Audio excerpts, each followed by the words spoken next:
Assalamualaikum warahmatullahi wabarakatuh. Waalaikumsalam warahmatullahi wabarakatuh.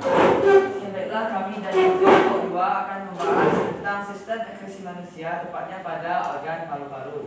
Oke, instruksi pertama yaitu kami akan menayangkan video seputar sistem ekskresi manusia pada organ paru-paru. Silakan dinikmati videonya terlebih dahulu. Tubuh kita memiliki sepasang paru-paru yang terletak di dalam rongga dada. Paru-paru terdiri dari trakea, bronkus, bronkiolus, dan alveolus. Sebagai alat ekskresi, paru-paru berfungsi mengeluarkan uap air atau H2O dan CO2. CO2 dan H2O dari hasil metabolisme diangkut oleh darah ke paru-paru. Kemudian dibuang dengan cara difusi di alveolus, lalu dikeluarkan melalui lepas hidung. Oke teman-teman, demikianlah cara kerja alat-alat ekskresi dalam tubuh kita. Bisa dipahami ya? Baik. Nanti teman-teman bertanya-tanya kenapa videonya sangat pendek dan terlalu pendek. Tapi emang pada paru-paru sistem ekskresi pada paru-paru itu adalah yang paling pendek di antara organ-organ yang lainnya, karena hanya sebatas itu. Dan kemudian untuk penjelasan lebih lanjutnya akan kami jelaskan sendiri. Masya Allah. Baik, kita mulai.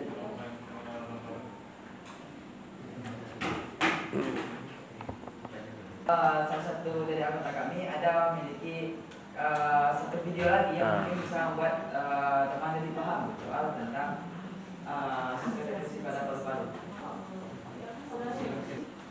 Di materi sebelumnya kita sudah belajar tentang pengenalan sistem ekskresi, proses ekskresi pada kulit, proses ekskresi pada Please loudly, Adri. dan proses ekskresi pada ginjal. Maximum volume. Nah, di materi kelima ini kita akan belajar tentang proses sistem ekskresi pada organ paru-paru. Sebenarnya materi ini sama ya, seperti materi di bab sistem pernafasan, tapi tetap akan kita bahas karena sekalian juga untuk mengingat kembali materinya supaya tidak lupa. Dikenal sebagai pulmo dalam istilah anatomi. Paru-paru diketahui tidak hanya bertanggung jawab dalam proses respirasi atau sistem pernafasan pada manusia, tetapi juga memiliki peranan dalam sistem peredaran darah atau sirkulasi, serta sistem ekskresi, yaitu pengeluaran zat sisa dari metabolisme. Di dalam tubuh manusia, organ ini terletak di dalam rongga dada bagian kiri dan kanan. Namun demikian ukurannya tidaklah sama. Dia mengingat keberadaan jantung pada organ dada sebelah kiri. Maka paru-paru bagian kiri pun menjadi lebih kecil dibandingkan dengan paru-paru yang ada di bagian kanan. Dalam sistem ekskresi, paru-paru berfungsi untuk mengeluarkan karbon dioksida dan uap air, yaitu zat yang tidak dibutuhkan oleh tubuh dari hasil metabolisme dalam tubuh. Karbon dioksida dan uap air ini lalu dilepaskan dan dikeluarkan paru-paru melalui hidung. Sebagai gantinya oksigen pun diambil. Nah, jumlah oksigen yang diambil melalui udara sendiri itu berbeda-beda, tergantung pada kebutuhan. Dan hal itu biasanya dipengaruhi oleh beberapa hal, sebut saja jenis pekerjaan, ukuran tubuh, serta jumlah maupun jenis makanan yang kita makan.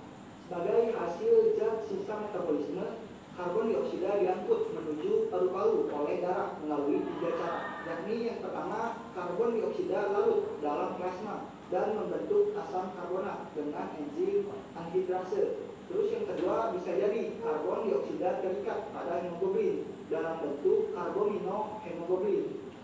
Terus bisa jadi juga karbon dioksida itu terikat dalam ion bikarbonat melalui proses berantai pertukaran klorida. Nah, di dalam tubuh, fungsi utama paru-paru memanglah sebagai alat pernafasan. Namun, karena bagian ini juga mengekskresikan zat sisa metabolisme, maka paru-paru juga memiliki peran dalam sistem ekskresi. Mekanisme ekskresinya begini. Tapi sebelum itu, for your information, bagi kami, Vision Sports Book yang berasal dari seluruh jaringan tubuh berupa karbon dioksida dan H2O akan menumpang ke dalam kepingan darah yang menuju jantung dan akan pompa oleh jantung menuju paru-paru, tepatnya pada alveolus melalui saluran pembuluh darah. Nah, di pembuluh darah pada alveolus, CO2 atau karbon dioksida dan H2O akan berdifusi masuk ke dalam alveolus. difusi ya. Itu oksigen dari alveolus itu masuk ke dalam kepingan darah. Nah, CO2 dan H2O ini yang berada di dalam alveolus akan dikeluarkan dalam tubuh oleh proses ekspirasi atau hembusan napas melalui kontraksi dalam paru-paru menuju hidung. Nah, mungkin hanya itu ya materi kelima bab sistem ekspresi ini. Semoga apa yang... Oke, yang pertama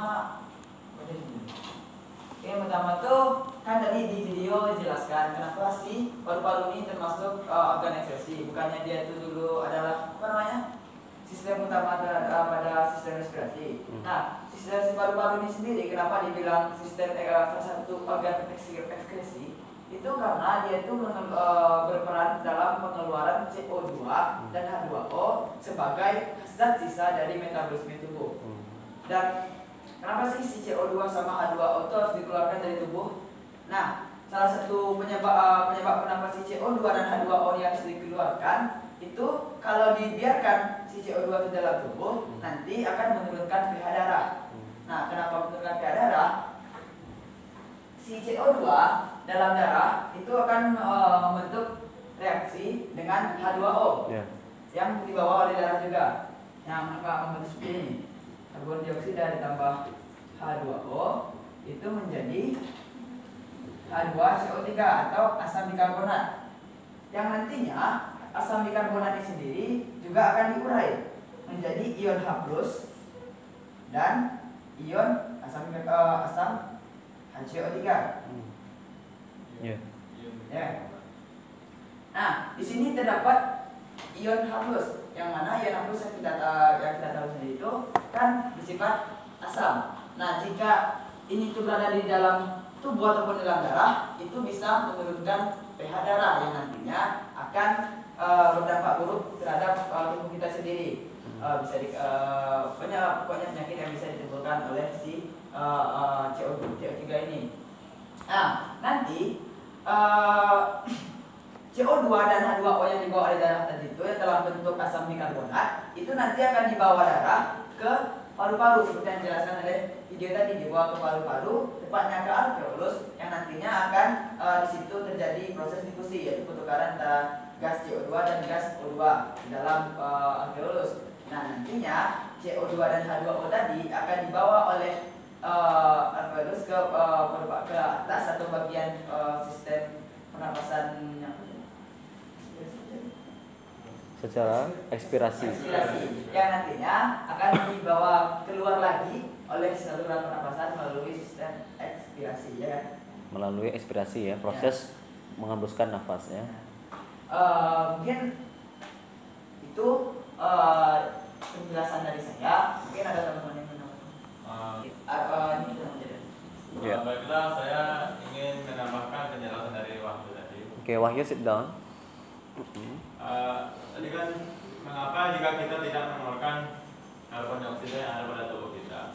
Pertama, yang seperti dikatakan oleh Wahyu tadi, akan terbentuknya asam bikarbonat, akan menyebabkan darah kita, pH pada darah kita menurun dan darah kita lebih cenderung ke arah asam. Ya. Sehingga karena di asam, maka darah itu dipenuhi oleh ion H+ tersebut dan membuat O2 yang kita hirup itu susah terikat oleh hemoglobin dan diserap oleh jaringan-jaringan tubuh. Ya. Sehingga karena kekurangan oksigen tersebut ada kasus orang sesak napas lah, yang pingsan dan menyebabkan kepala pusing. Ada orang bilang jika kita merasa pusing atau ngantuk itu disebabkan oleh karena kita kekurangan oksigen pada otak sehingga mengganggu kinerja pada tubuh kita. Ya. Mungkin sekian dari saya, kembali ke moderator. Baik, terima kasih kepada ahli atas tambahan yang telah diberikan.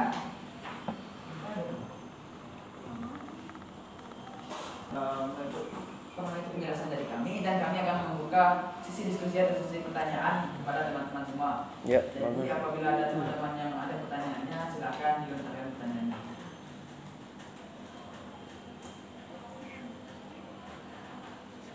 Baik Anda, kelompok lain, kelompok kulit, kelompok keringat dan kelompok ginjal ya. Silakan untuk menyampaikan pertanyaan karena moderator membuka sesi tanya jawab ini.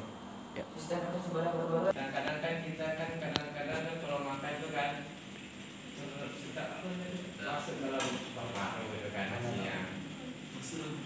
Kalau tak nasi, ya. Itu ekspresinya gimana? Oh ya, ekspresi. Cara dulu. Cara koordinasi. Sampaikan nama kelompoknya ya. Saya dari kelompok ginjal Empat. Saya mau tanya, tadi katanya kalau setelah pas artinya kurang oksigen. Dan juga bilang kalau kita batuk tuh muak tuh karena kurang oksigen. Terus pas tidur kan hilang untuk kita kadang itu apa boleh sistem ekspresi itu? Oh ya. Yuk, udah 2 ya. Ternyata makin di ujung malah makin ada. Ayo kelompok berikutnya kita dulu ya. Time is over. Sayang sekali ya. Nanti kelompok Wahyu kita pending ya. Oke. Jadi sebelumnya kita coba evaluasi kepada teman-teman yang telah melontarkan pertanyaannya dan mohon maaf karena masalah dan kendala waktu kita akan menunda jawabannya di pertemuan selanjutnya. Masya Allah ya. Nah sebelumnya kita ucapkan terima kasih kepada teman baru kita Zaki Dan Fauzan ya. Kesimpulannya juga akan kami pending dan mungkin cukup sekian presentasi kami untuk pada hari ini dan akan kami lanjutkan di pertemuan selanjutnya. Kami sudahi dengan wabillahi taufiq wal hidayah. Wassalamualaikum warahmatullahi wabarakatuh. Waalaikumsalam warahmatullahi wabarakatuh. Bismillahirrahmanirrahim. Masya Allah. Kasih plus untuk kelompok Wahyu dan kawan-kawan ya. Andri, kawan-kawan, Taki, semuanya ya. Oke, barakallahu fikum.